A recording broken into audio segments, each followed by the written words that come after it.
मुलवा ग्राम सभा की पावन धरा को नमन करते हुए मंच पर उपस्थित तमाम हमारे नेताओं का हार्दिक अभिनंदन स्वागत करता हूं एवं हमारे माननीय बिन साहब के एक छोटे से आह्वान पर समस्त ग्राम के हमारे नौजवान साथी, हमारी माताएं, हमारी बहनें, हमारे बुजुर्ग और हमारे जितने भी तमाम जिम्मेदार इस ग्राम पंचायत के लोग हैं, आप सब लोग उपस्थित हुए, मैं सभी का हार्दिक दिल की गहराइयों से आपका स्वागत अभिनंदन करता हूँ। धन्यवाद। देखिए, क्योंकि मौसम बहुत खराब है, मैं ये नहीं कहना चाहता मौसम खराब नहीं है, ये कहीं ना कहीं हमारे समाज पर भगवान का दिया हुआ आशीर्वाद है कि जब आप लोगों ने समझा कि उत्तर प्रदेश के, पश्चिम उत्तर प्रदेश के कोने से आपके समाज के बीच का जो व्यक्ति है, जिसको समाजवादी पार्टी ने, जिसको माननीय नेताजी के बेटे माननीय अखिलेश यादव जी ने, आपका समाज जब राजनीतिक रूप से हमारा जब समाज कच्चर निषाद बिंद मल्ला माजी तुरहा, जब समाज इस उत्तर प्रदेश की राजनीति के अंदर बिल्कुल अनाथ महसूस कर रहा था, जब हमारा कोई आवाज उठाने वाला नहीं था, समाज की आवाज उठाने वाला इस संसद इस विधानसभा के अंदर नहीं था, तब माननीय अखिलेश यादव जी ने घर से बुलाकर आपके समाज के, आपके बीच के बेटे को विधान परिषद बनाकर समाज को सम्मानित करने का काम किया। और आपको बता देना चाहता हूं मैं, क्योंकि हो सकता है कि आप लोगों को ज्ञान न रहा हो, माननीय मंत्री जी को विधान परिषद ही नहीं बनाया, अपितु उत्तर प्रदेश की राजनीति में स्थापित करने का काम किया और विधानसभा के अंदर मुख्य सचेतक बनाकर पूरे समाज को एक ऐसा स्थान, ऐसा सम्मान देने का काम किया कि पूरा समाज, पूरा सम्मान आप लोगों को देने का काम किया। मैं बता देना चाहता हूँ, पश्चिम उत्तर प्रदेश के अंदर में शामली से चलकर आपके बीच आए हैं, यहाँ से 1000-1200 किलोमीटर दूर से हम लोग आए हैं। मैं कुछ छोटी छोटी बातें आपको वहाँ की बताना चाहता हूँ, उनको सुनकर आपको एहसास होना चाहिए, आपको पता होना चाहिए कि जो आने वाला विधानसभा का उपचुनाव है, मैं समझता हूँ कि ये चुनाव प्रदेश की सरकार बदलने वाला चुनाव नहीं है, ना सरकारें बदलेंगी, ना प्रदेश की सरकार बदलेगी, ना विपक्ष बदलेगा। अगर बदलेगा तो इस सरकार का गुरूर बदलेगा, अगर टूटेगा तो इस सरकार का गुरूर टूटेगा, अगर बढ़ेगा तो कच्चर निषाद बिंद मल्ला समाज का सम्मान करने का काम होगा। क्योंकि देखिए, जब उत्तर प्रदेश के अंदर नहीं देश के अंदर लोकसभा 2024 का चुनाव था, तो हमारे समाज की आवाज उठाने के लिए विधान परिषद में कोई नहीं था।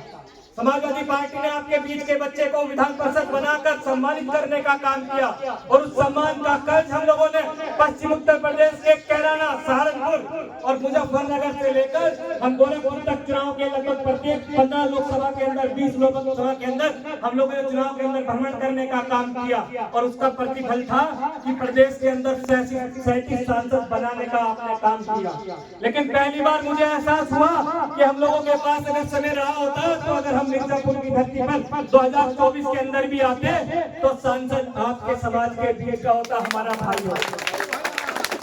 लेकिन मैं आपको समझाना चाहता हूं कि वो जो सांसद हमारा व्यक्ति हारा है, वो हारा नहीं है, वो हराया गया है भारतीय जनता पार्टी के लोगों ने, वो हराया गया है इस सरकार के निकम्मे लोगों ने, जिस सरकार के लोगों ने हमारे हक को तोड़ने का काम किया, हमारे हक को छीनने का काम किया है। लेकिन मैं आपको याद दिलाना चाहता हूँ, 2014 की जब सरकार भारतीय जनता पार्टी की बनी, तो माननीय मोदी जी का पहला भाषण हमारे मंडल, मेरठ मंडल के अंदर हुआ था और माननीय मोदी जी ने एक घोषणा वहां की थी जो हमारे समाज से संबंधित थी। माननीय मोदी जी ने घोषणा की थी कि आप देश के अंदर सरकार बनाने का काम करो, हम पिछड़े समाज के मछुआ, माजी, मुल्ला, बिहार समाज को आरक्षण देने का काम करेंगे। लेकिन 2014 के अंदर आप तमाम लोगों ने वोट देकर सरकार बनाने का काम किया, लेकिन माननीय मोदी जी ने हम लोगों को आरक्षण देने का काम नहीं किया, बल्कि मोदी जी ने ये कहा कि आप प्रदेश के अंदर सरकार बनाओ, हम आपको आरक्षण देने का काम करेंगे। और मेरा पूरा समाज, भोला वाला समाज था, प्रदेश की पहली विधानसभा से लेकर अंतिम विधानसभा तक 2017 के अंदर इस आशा और विश्वास के साथ हम लोगों ने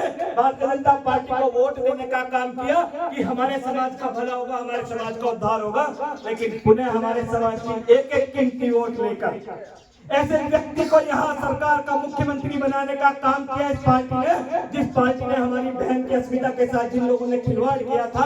पहली कैबिनेट के अंदर उस व्यक्ति को रिहा करने का काम किया। आप ही के बीच में सांसद थी फूलन देवी, आपको याद होगा, उस महिला को, हमारी बहन को, जिसने हताहत करने का काम किया 2017 के अंदर, आपकी वोट के ऊपर चढ़कर इस पार्टी के लोगों ने उन लोगों को रिहा करने का काम किया, पूरे समाज के सम्मान पर चोट मारने का काम। और दूसरी घोषणा भारतीय जनता पार्टी ने जो की वो ये थी कि 2012 से 17 की सरकार के अंदर माननीय अखिलेश यादव जी ने आपके समाज को सम्मानित करने का काम किया था। 5 अप्रैल की छुट्टी घोषित कर पूरे समाज को इस प्रदेश नहीं, देश नहीं, पूरी दुनिया में जन्माने का काम किया। लेकिन इस सरकार ने सबसे पहले सरकार बनते ही आपकी छुट्टी निरस्त कर हमारे पुरखों के सम्मान पर चोट करने का काम किया। देखिए, मैं तो आपको जगाना चाहता हूं और इस आशा और पूर्ण विश्वास के साथ हम लोग आप लोगों के बीच आए हैं कि ये जो आने वाला उपचुनाव है, मैं निश्चित समझता हूं कि प्रत्याशी कोई भी रहे, लेकिन आपको प्रत्याशी को भूल जाना है। आपको याद रखना उस पार्टी को जिस पार्टी ने लगातार आपके समाज को सम्मानित करने का काम किया है, और उस पार्टी को याद रखना है जिस पार्टी ने आपके समाज को